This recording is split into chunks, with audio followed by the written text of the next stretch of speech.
இடத்திலே உழைக்கின்றவர்களுக்கு பொறுப்பு இல்லை என்று சொன்னால் அவர்களுக்கு தகுந்த பொறுப்புகளை அண்ணன் ராமையா அவர்களும் அண்ணனுத்தவர்களும் அருமை தம்பி கண்ணன் அவர்களும் சீனு அவர்களும் ரமேஷ் அவர்களும் ராஜா அவர்களும் பிரபு அவர்களும் சரவணன் அவர்களும் தகுந்தவர்களுக்கு தகுந்த பொறுப்பை பரிந்துரை செய்து எங்களிடத்திலே கொடுத்தால் நாம் பொதுச் செயலாளர்களை நாங்கள் எல்லாம் ஆய்வு செய்து அதை பொதுச் செயலாளரிடத்திலே நாம் கொடுத்து அவர்களுக்கு பொறுப்பை வழங்கி அவருக்கும் ஒரு நம்பிக்கை ஏற்படுத்துகிற வகையில் இது அமையும். இந்த பணிகள் எல்லாம் நம்முடைய பொறுப்பாளர்கள் உங்களோடு இருந்து பணியாற்றுவார்கள்.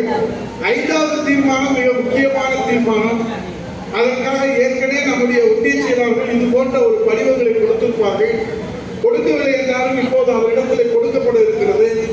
இந்த படிவத்திலே நம்முடைய 9 பேர்களுடைய விவரம், ஒரு அவைத்தலைவர், துணைத் தலைவர் மகளிர், துணைத் தலைவர் ஆண், செயலாளர், அதே போன்று இணை செயலாளர் மகளிர், இணை செயலாளர் ஆண், துணை செயலாளர் மகளிர், துணை செயலாளர் ஆண், ஒரு பொருளாளர் உதயகுமார்.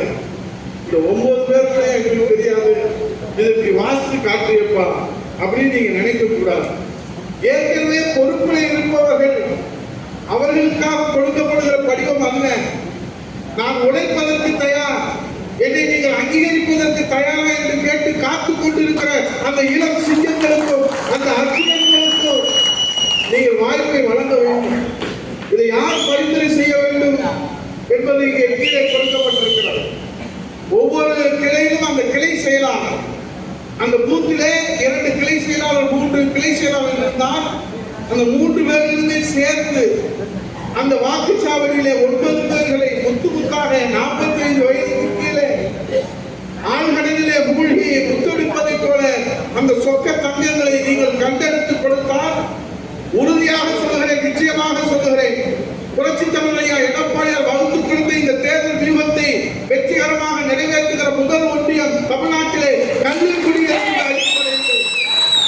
9 பேர்களை நீங்கள் கிளை செயலாளர் பரிந்துரை செய்து, அதற்கு பிறகு ஒன்றிய செயலாளர் பரிந்துரை செய்து, அதற்கு பிறகு மாவட்ட செயலாளர் பரிந்துரை செய்துதான் நம்முடைய பொதுச் செயலாளருடைய ஒப்புதலுக்கு செல்லுகிறது.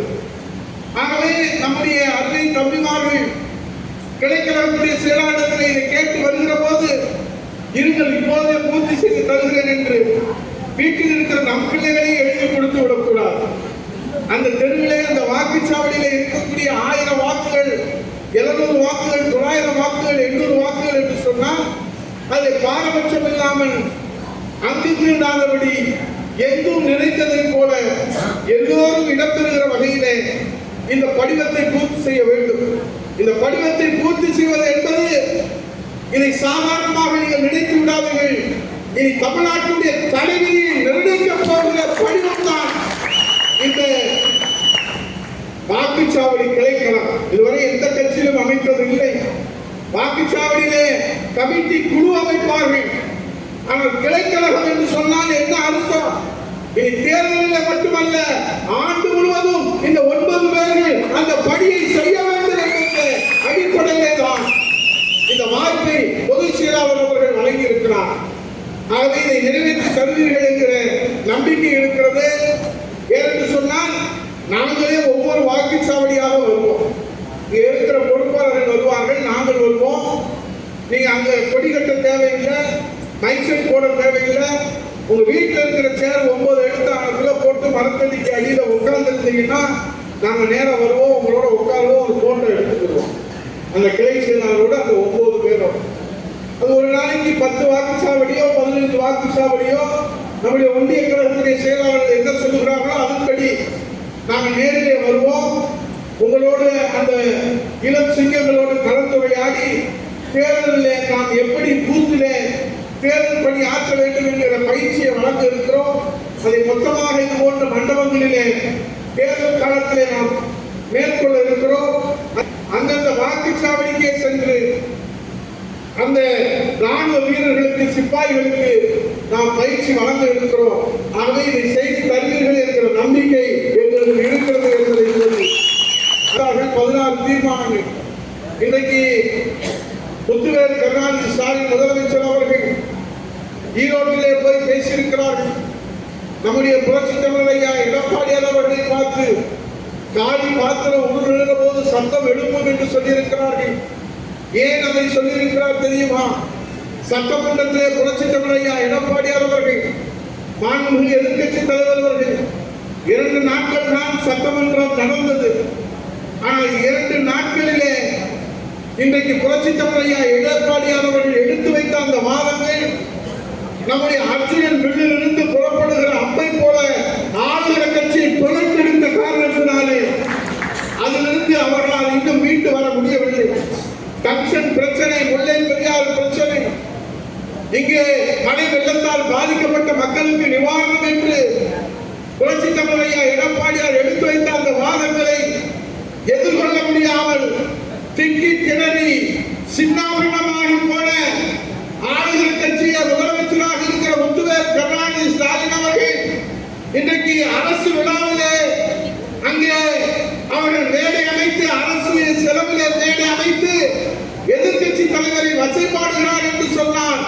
இன்றைக்கு எதிர்கட்சி தலைவர் எடுத்து வைக்கிற வாதங்களுக்கு முதலமைச்சரால் பதில் சொல்ல முடியவில்லை என்று தமிழ்நாட்டு மக்கள் பேசிக் கொள்கிற அந்த செய்தி உளவுத்துறை மூலமாக இன்றைக்கு ஸ்டாலின் அவர்களுக்கு சென்றிருக்கிறோம். முத்துவேல் கருணாநிதி ஸ்டாலின் அவர்களே, எங்கள் எதிர்கட்சி தலைவரை காலில் பாத்திரம் உருள்கிற போது கீச் கீச் என்று குரல் கேட்கும் என்று சொல்கிறீர்கள்.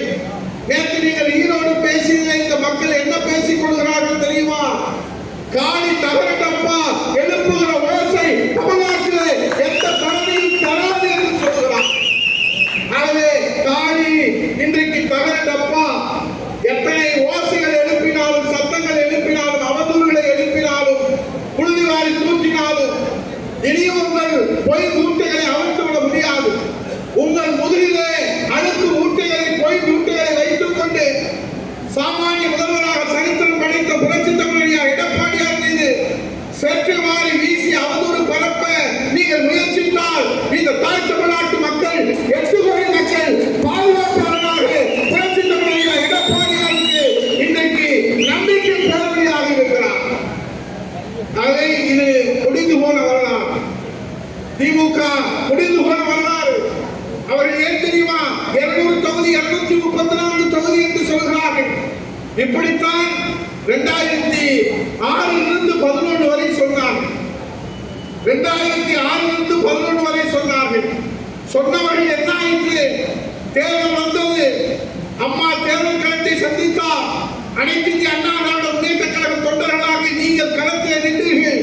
திமுக ஆரம்பிச்சு அமைச்சர்கள் வந்தார்கள், குண்டர்கள் வந்தார்கள், எல்லோரும் வந்தார்கள், மிரட்டி பார்த்தார்கள், உருட்டி பார்த்தார்கள்.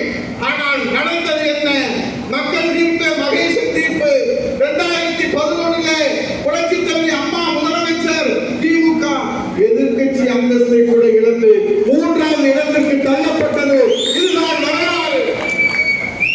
எப்பொழுதுமே திமுக ஒருமுறை ஆளுங்கட்சியாக இருந்து விட்டால் அடுத்த 5 ஆண்டுகளுக்கு திமுக வனவாசத்துக்கு செல்ல வேண்டும். அதுதான் மக்கள் அளிக்கிற தீர்ப்பு, அதுதான் வரலாறு, அதுதான் தமிழ்நாட்டினுடைய எழுதப்பட்டிருக்கிற வரலாறு. ஆக முத்துவேல் கருணாநிதி ஸ்டாலின் அவர்களே, நீங்கள் பகல் கனவு காண வேண்டாம். உங்களுக்கு 5 ஆண்டு காலம் நூலிலேயே இன்றைக்கு விபத்திலே நீங்கள் ஆட்சி அதிகாரத்திற்கு வந்திருக்கிறீர்கள். இனி மீண்டும் 5 ஆண்டு காலமோ 10 ஆண்டு காலமோ உங்களுக்கு வனவாசம் காத்துக் கொண்டிருக்கிறது. தீர்ப்பை அண்ணா திராவிட முன்னேற்ற கழகத்தினுடைய தொண்டர்களும் இந்த தமிழ்நாட்டு மக்கள் எழுத இருக்கிறார். புரட்சித் தமிழர் ஐயா எடப்பாடியார் மீண்டும் முதலமைச்சராக வர வேண்டும் என்ற மக்களுடைய நம்பிக்கையை, எதிர்பார்ப்பை நிறைவேற்றுவதற்காக தமிழகம் முழுவதும் அண்ணா திராவிட முன்னேற்ற கழக தொண்டர்கள் களத்திலே இறங்கிவிட்டார்கள். இது வெற்றிக்குறி நாட்டாமல் உறங்க நாட்டார்கள் என்பதை சொல்லி நல்லதொரு சந்தர்ப்பத்தை எனக்கு கொடுத்த நம்முடைய கன்னிக்குடி ஒன்றிய கழகத்திற்கு தீர்மானம் 7